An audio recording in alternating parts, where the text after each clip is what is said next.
জয় হিন্দ দোস্তো from Assam home guard. এইখন যে আপোনালোকে দেখা পাইছে জাননী, এইখন অসম বিধানসভা ফালৰ পৰা আহিছে আৰু এই জাননীখনত কি লিখা আছে সকলোবোৰ মই আপোনালোকক পঢ়ি বুজাই দিম। আপোনালোকে ভিডিঅ'টো কণ্টিনিউ কৰি থাকিব আৰু যদি মোৰ চেনেলটোলৈ নতুনকৈ আহিছে চেনেলটো ছাবস্ক্ৰাইব কৰি ল'ব। মই আহিবলগীয়া সকলো হোমগাৰ্ডৰ যিবিলাক খা খবৰ মই আপোনালোকক দি থাকিবলৈ চেষ্টা কৰিম। আপোনালোকে চেনেলটো ছাবস্ক্ৰাইব কৰি ৰাখিব আৰু কমেণ্ট এটা কৰি জনাবলৈ নাপাহৰিব যে আপোনালোকে ক'ৰ পৰা চাইছে। এইখন অসম বিধানসভাৰ পৰা প্ৰশ্ন নং 367। তো উত্তৰদানৰ তাৰিখ হৈছে 10/3/2025। বিষয়টো হৈছে যে গৃহৰক্ষী সম্পৰ্কে।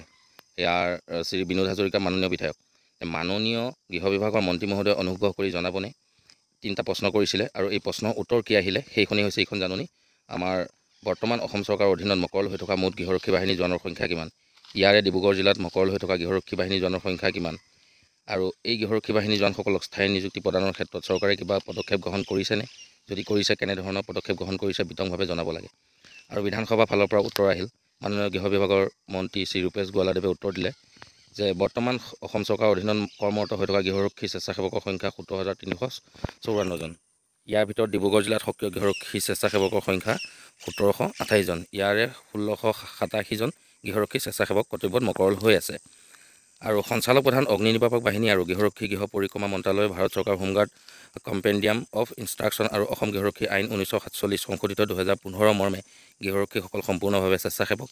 তদুপৰি গৃহৰক্ষী বাহিনী অসমৰ ধাৰণা আৰু চৰিত্ৰ অনুযায়ী ই এটা স্বেচ্ছাসেৱী সংগঠন আৰু সেয়েহে গৃহৰক্ষীসকলৰ স্থায়ী নিযুক্তি অথবা নিয়মীয়াকৰণৰ কোনো ব্যৱস্থা নাই। আপোনালোকে শুনা পালে যে আমাৰ গৃহৰক্ষী জোৱানৰ স্থায়ী নিযুক্তি বা অথবা নিয়মীয়াকৰণৰ কোনো ব্যৱস্থা নাই। তো বিধানসভা ফালৰ পৰা সেইটোৱে আমাৰ উত্তৰ আহিলে, মানে আমাৰ গৃহৰক্ষী জোৱানসকলৰ কোনো সমস্যাৰ সমাধান নহ'ব এই 2025 বৰ্ষৰ বাজেটত। মানে আমাৰ গৃহৰক্ষী জোৱানৰ সমস্যাবোৰ কোনোদিনে সমাপ্ত নহ'ব। আপোনালোকে এই জাননীখনতে গম পাই গ'ল। গতিকে আমাক ভাৰত চৰকাৰে অমিত শ্বাহ ডাঙৰীয়াই 4 মাহৰ সময় দিছিল, কিন্তু 4 মাহো পাৰ হৈ গ'ল।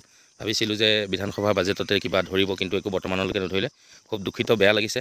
আমি অসম চৰকাৰক কাটৰ অনুৰোধ কৰিছোঁ যাতে আমাৰ প'ষ্টবিলাক অলপ বঢ়ায়, আমাক নিয়মীয়াকৰণ কৰিব নোৱাৰিলেও আমাক প'ষ্টবিলাক বঢ়ায় অলপ দৰমহাটো বৃদ্ধি কৰিব লাগে। সেয়ে আমি আশাত বন্দী হৈ আছোঁ, কিন্তু আমাৰ মাননীয় মুখ্যমন্ত্ৰী ডাঙৰীয়াই সেইটো কাম নকৰিলে। খুব দুখিত, বেয়া লাগিছে।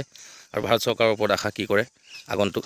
আৰু আপোনালোকে যদি কিবা তেনেকুৱা ভাল তথ্য পায় তেনেহ'লে মোক কমেণ্ট যোগে জনাব। আজিলৈ ভিডিঅ'টো ইমানেই আছিলে। আজিলৈ জয় হিন্দ, জয় ভাৰত।